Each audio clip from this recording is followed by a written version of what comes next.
नमस्कार साथियों आज मैं आपको बताने वाला हूँ वन वोल्टेज ऑलवेज और 1.8 वोल्ट ऑलवेज सेक्शन के बारे में। 1 वोल्ट ऑलवेज सेक्शन और 1.8 ऑलवेज सेक्शन मैं सबसे पहले आपको बता दूं कि ये सभी बोर्डों में नहीं होता है। ज़्यादातर ये 6th, 7th और 8th जनरेशन के बोर्डों में देखने को मिलता है। उनके अंदर ये सेक्शन होता है 1 वोल्ट और 1.8 वोल्टेज जो सेक्शन है को इस सेक्शन को किस तरीके से ट्रेसिंग करेंगे और कैसे पहचानेंगे उसके बारे में मैं आपको बताऊंगा। ये दोनों सेक्शन सभी बोर्ड में नहीं होंगे। जिस बोर्ड में होंगे ट्रेसिंग करना है और जिस बोर्ड में नहीं है उसे स्किप कर देना है। अब बात करते हैं कि दोनों सेक्शन में सबसे पहले कौन कौन सा सप्लाई बनता है। दोनों सेक्शन में सबसे पहले कौन कौन सा सप्लाई बनता है मैं आपको बता दूं। सबसे पहले ये जो है हमारा ये वन वोल्ट ऑलवेज सेक्शन है, ठीक है, ऑलवेज। और ये जो है हमारा 1.8 वोल्ट ऑलवेज है। अब मैं सबसे पहले इसकी बात करता हूं, इसी के साथ साथ ये भी क्लियर करता चलूंगा। इस पर कॉमन पॉइंट से इस आईसी को यहाँ वीसीसी मिलती है। B+19 वोल्ट से एक इनपुट कोइल के जरिए होते हुए इस पर जो आईसी है 1 वोल्ट ऑलवेज सेक्शन की जो आईसी है इस पर एक 19 वोल्ट की सप्लाई यानी कि वीसीसी इसको मिल जाता है। और एक नंबर पर ही इधर इसको जो है जैसे ही हम ऑन करते हैं तो स्टेप डाउन सेक्शन में 5 वोल्ट और 3 वोल्ट जो है 3.3 ऑलवेज जो सेक्शन है वो इसमें सप्लाई बन जाती है। तो एक नंबर पर ही यहाँ 5 वोल्ट इस पर आ जाता है। अब इसी के साथ साथ एक नंबर पर जब यहाँ स्टेप डाउन से सिर्फ 5 वोल्ट ऑलवेज की सप्लाई इस आईसी पर आएगी 1 वोल्ट की आईसी पर। और जो 1.8 वोल्ट ऑलवेज की जो आईसी होती है, ये जो सेक्शन होता है, इस सेक्शन पर दोनों सप्लाई स्टेप डाउन से 5 वोल्ट ऑलवेज भी और 3.3 ऑलवेज भी एक नंबर पर ही आ जाता है। अब दूसरे नंबर पर हम बात करते हैं तो इसमें दूसरे नंबर पर बूट पर जैसे ही ये सप्लाई आती है, इधर वीसीसी की सप्लाई आती है तो बूट पर जो है दूसरे नंबर पर यहाँ बूट पर 5 वोल्ट की सप्लाई आपको देखने को मिलेगी। अब मैं आपको ये बता दूं कि ये जो बूट पर ये सप्लाई आपको यहाँ मिल जाएगी, इस पर 5 वोल्ट की सप्लाई बनता है। अब इस पर जो है दूसरे नंबर पर क्या होगा, क्योंकि इसमें जो है 1.8 वोल्ट सेक्शन में इसमें बूट नहीं होता है। तो इस पर क्या है कि इस पर एसपीओके के नाम से एक इनेबल सिग्नल इस पर आ जाएगा। और इस पर जो है यहाँ हम देखेंगे इस पर 1.8 वोल्ट पर दूसरे नंबर पर ये इनेबल सिग्नल आईसी को मिलेगा। और यहाँ तीसरे नंबर पर ये आईसी को मिलेगा 1 वोल्ट की आईसी को यहाँ तीसरे नंबर पर मिलेगा। और यहाँ 1.8 वोल्ट की ऑलवेज सेक्शन पर जो है दूसरे नंबर पर ही एसपीओके के नाम से ये सिग्नल मिलेगा।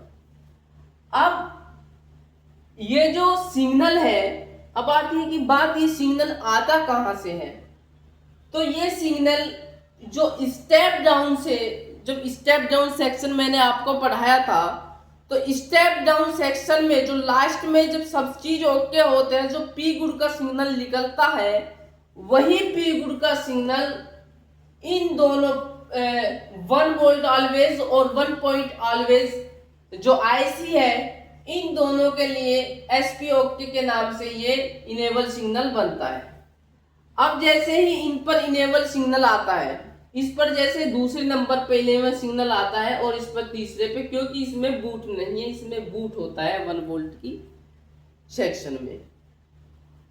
अब जैसे ही इस पे भी सिग्नल आया इनेबल सिग्नल और इस पर भी आया, तो इसने क्या किया, तो यहां से फिर क्या आईसी ने 1 वोल्ट की जो है सप्लाई यहां आउट कर देती है। इधर ये चौथे नंबर, जब तीसरे नंबर पर इस पर ये आया तो चौथे नंबर पर यहां से ये आउट कर देती है 1 वोल्ट ऑलवेज की सप्लाई को बना करके। इधर ये भी ऐसे ही तीसरे नंबर पर ये 1.8 ऑलवेज की जो है सप्लाई इधर ये आउट कर देती है। तो ये जो सप्लाई है, ये सप्लाई हमारे एसओसी पर जाती है, ये हमारे एसओसी पर जाती है ये सप्लाई, क्योंकि ये एसओसी के बोर्ड में ही आपको देखने को मिलेगा। अब जैसे ही ये सप्लाई आउट होती है, यहां से 1 वोल्ट से भी आउट होती है और यहां से भी ये सप्लाई जैसे ही आउट होती है, तो ये यहां से तीसरे नंबर पर आउट होगी और यहाँ चौथे नंबर पर ये सप्लाई आउट हो रही है। अब नंबर इसके बाद हम बात क्या करते हैं कि इस पर एक फीडबैक का आईसी को एक फीडबैक का सिग्नल दिया जाता है। अब ये फीडबैक का जो सिग्नल है क्यों दिया जाता है, ये फीडबैक का सिग्नल आईसी के सेल्फ टेस्ट के लिए होता है। अब जैसे ही ये फीडबैक का सिग्नल आईसी पर जाएगा तो आईसी को पता चल जाएगा कि सब चीज जो है ओके है, मतलब 1 वोल्ट ऑलवेज आउट हो रहा है, और इसको भी पता पड़ जाएगा कि 1.8 ऑलवेज जो है वो आउट हो रहा है, यानी एसओसी चिप पर जो है हमारा क्या है जा रहा है। तो फीडबैक का जो, अब ये जो फीडबैक का सिग्नल है ये किस लिए होता है, ध्यान से सुनिएगा। फीडबैक का सिग्नल यह कंफर्म करता है कि 1 वोल्ट ऑलवेज और 1.8 ऑलवेज सेक्शन ओके है या नहीं। ये दोनों जो सप्लाई है ये एसओसी पर ही जाती है, और इन दोनों ये जो है जाती है और दोनों सेक्शन पर एसओसी के बोर्ड में देखने को मिलते हैं। ये दोनों जो है एसओसी के बोर्ड में ही देखने को मिलती है। मैंने जैसे आपको बताया, अगर 1 वोल्ट ऑलवेज और 1.8 ऑलवेज सेक्शन की सप्लाई ओके नहीं है, सपोज कि इनकी सप्लाई ये ओके नहीं है, तो ये जो फीडबैक के रजिस्टर है इनको हमें चेक कर लेना है, इनकी वजह से भी प्रॉब्लम हमें देखने को मिलती है। अगर ये दोनों जो है 1 वोल्ट ऑलवेज और 1 पॉइंट ऑलवेज अगर ग्राउंड से बीप करता है, तो आपको समझ जाना है कि हमारा जो एसओसी चिप है, एसओसी जो है, सॉरी सीपीयू, एसओसी और सीपीयू की बात है, सीपीयू जो हमारा शॉर्ट हो चुका है। फीडबैक अब जैसे ही फीडबैक का सिग्नल आईसी पर जाता है, जैसे ही यहां से फीडबैक का आईसी पर सिग्नल जाता है ये, और इस पर भी जैसे ही फीडबैक का सिग्नल जाता है तो आईसी से इससे छठे नंबर पर एक पी गुड का सिग्नल आउट होता है। ऐसे ही यहां से भी इस आईसी से भी 1.8 वोल्ट आईसी की ऑलवेज सेक्शन की आईसी से भी जो है पी गुड का सिग्नल आउट होगा। अब ये जो पी गुड का जो सिग्नल आउट होगा दोनों, तो ये 5वें नंबर पर हो गया और ये छठे नंबर पर। अब 1 वोल्ट ऑलवेज और 1 पॉइंट ऑलवेज, इन दोनों के पी गुड जो है, पी गुड के सिग्नल आपस में क्या होते हैं, कनेक्टेड होते हैं, और फिर ये जो है पी गुड का सिग्नल ये जो है आईओ पर चला जाता है। ये दोनों आपस में कनेक्टेड होते हैं, जो दोनों पी गुड है, और ये दोनों पी गुड के सिग्नल जो है फिर किस पे चले जाते हैं, आयो पर चले जाते हैं। तो ये हमारा 1 वोल्ट ऑलवेज और 1.8 ऑलवेज सेक्शन का ये था, हमारा सेक्शन था। ये किसी किसी बोर्ड में होता है, जिसमें है उसमें चेक करना है और जिसमें नहीं है स्किप कर देना है। अब बोर्ड में 1 वोल्ट ऑलवेज सेक्शन और 1.8 ऑलवेज सेक्शन को हम कैसे पता करेंगे बोर्ड में कि ये इस बोर्ड में ये सेक्शन है भी कि नहीं। तो हमें क्या करना है, स्कीमेटिक में स्टेप डाउन सेक्शन स्कीमेटिक में हमें खोलना है और उसमें देखना है कि अगर स्टेप डाउन का पी गुड, जो लास्ट में स्टेप डाउन का पी गुड है, अगर वो SPOK के नाम से आउट हो रहा है तो 100% समझ जाना है कि ये जो है हमारा 1 वोल्ट ऑलवेज और 1 पॉइंट ऑलवेज का सेक्शन है।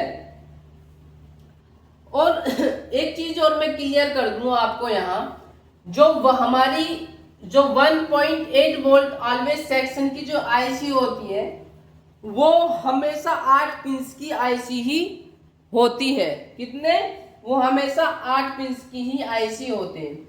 अगर मैं इसमें प्रॉब्लम्स की बात करूं तो इसमें डेड का प्रॉब्लम नंबर 1 मैं यहाँ बता देता हूं। नंबर 1 इसमें डेड का प्रॉब्लम आता है और नो डिस्प्ले का प्रॉब्लम। नंबर 2 पे इस पे नो डिस्प्ले का प्रॉब्लम आता है और एक रीस्टार्टिंग का प्रॉब्लम आता है। एक रीस्टार्टिंग का प्रॉब्लम आता है। अब मैं 1 बाय 1 आपको बता देता हूं इसकी प्रॉब्लम्स के बारे में। देखिए, यदि डेड प्रॉब्लम की हम बात करते हैं, यदि ये सेक्शन ऑन नहीं होता है, यदि ये सेक्शन ऑन नहीं होता है तो बोर्ड डेड होगा, क्योंकि इसकी सप्लाई CPU के लिए VCC वोल्टेज बनती है। यहां से जो हमारी इसकी जो सप्लाई जाती है SOC पर, उस पर जो है ये सप्लाई VCC बनती है, इसलिए ये जो है नहीं बनेगी तो बोर्ड ऑन नहीं होगा। यदि और एक चीज और है, अगर ये यदि ग्राउंड से बीप करता है, मैंने जैसे बताया था आपको, तो भी हमें ये समझ जाना है कि CPU जो है हमारा शॉर्ट है, इस वजह से ही डेड कंडीशन में होगा, डिस्प्ले नहीं आएगी। और दूसरा जो है इसमें नो डिस्प्ले का प्रॉब्लम है। कई बार क्या होता है कि एक वोल्टेज तो बनता है, सपोज ये वोल्टेज बनना है, ये वोल्टेज नहीं बनना। कई बार क्या होता है कि एक वोल्टेज तो बनता है पर एक वोल्टेज नहीं बनता है, तो उस कंडीशन में नो डिस्प्ले का प्रॉब्लम हमें देखने को मिलेगा। एक होता है इसमें रीस्टार्टिंग प्रॉब्लम। तो रीस्टार्टिंग प्रॉब्लम यानी वोल्टेज में क्या होता है कि आउटपुट में यदि शॉर्टिंग है, यदि आउटपुट में शॉर्टिंग है, ये जो आउटपुट है इसका, यदि इसमें क्या है, शॉर्टिंग है, तो इसका वोल्टेज जैसे ही बनेगा तो बोर्ड तो ऑन होगा, लेकिन बोर्ड ऑन होते ही जो वोल्टेज होती है वो ड्रॉप होने के कारण, बोर्ड ड्रॉप होने की वजह से जो है बोर्ड रीस्टार्ट हो जाएगा, यानी कि दोबारा से बोर्ड बंद हो जाएगा। एक प्रॉब्लम इसमें और आती है, कई बार हमने देखा है, कई बार क्या होता है कि लैपटॉप ऑन करते हैं, एक टाइम में लैपटॉप डिस्प्ले आ जाता है, फिर और तुरंत ही लैपटॉप की डिस्प्ले जो है चला जाता है। तो ऐसा भी प्रॉब्लम इसमें इसी से रिलेटेड देखने को मिलता है। तो आई होप कि आपको अच्छे से ये सेक्शन के बारे में आपको समझ में आया होगा। 1 वोल्ट ऑलवेज सेक्शन और 1.8 ऑलवेज सेक्शन के बारे में आपको अच्छे से समझ में आया होगा। और मिलते हैं फिर अगली क्लास में। थैंक यू, धन्यवाद, जय हिंद।